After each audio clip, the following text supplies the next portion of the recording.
let's not underestimate those fighting flashes, golden flashes from Kent State. They finished fifth in the nation in total offense last year, 493 per game. Yeah, it's going to. I mean, when you look at, honestly, Mark, I know a little bit tongue in cheek, but when you look at both of these teams, UTEP and Kent State, particularly Kent State, to your point, I know that they've got to replace Dustin uh, Crum there from a quarterback perspective, but um, UTEP played well last year, getting to a bowl. I mean, a little bit of smoke and mirrors given the fact that they didn't beat a team with a winning record last year. But still, at the end of the day, a bowl team's a bowl team, I guess. I mean, I don't know. There's 70, what is it, like 80 some teams out of 119 make a bowl. So maybe that's not as big of an accomplishment as it used to be. But yeah, for a program that has not made it to a bowl in a few years to get there, it's been really challenged Fresno State in that game. I think it was a 31-24 win for Fresno State, which was one of the better non-Power 5 teams a year ago. So yeah, it's certainly, I would say that both of these two teams are certainly on the wavelength, or so to speak, of what Tulane was coming into the year. Actually, better. I mean, Tulane ended 2-10 last year, so certainly better than what Oklahoma faced early on in the year last year.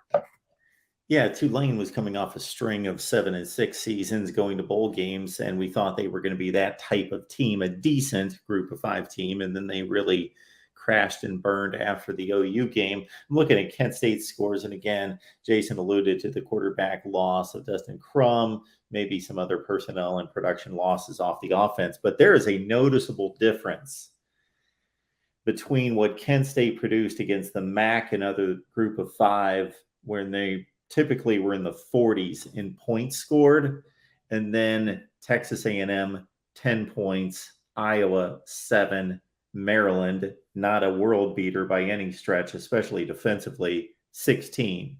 So there's just two different levels of play, decidedly.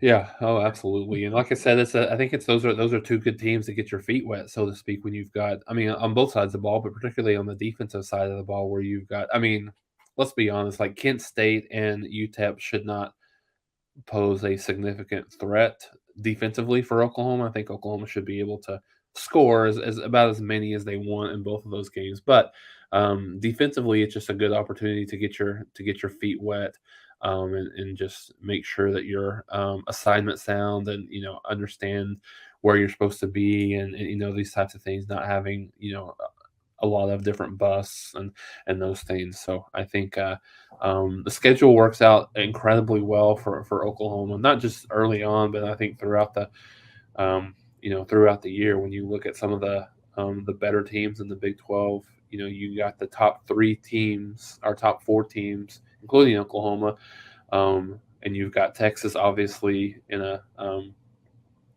Dallas in a neutral position that they're always in, and then you've got Oklahoma and State and Baylor both coming to Norman. So I think the schedule, certainly this year, and obviously the first part, but totality of the year, sets itself up pretty good for Oklahoma this year.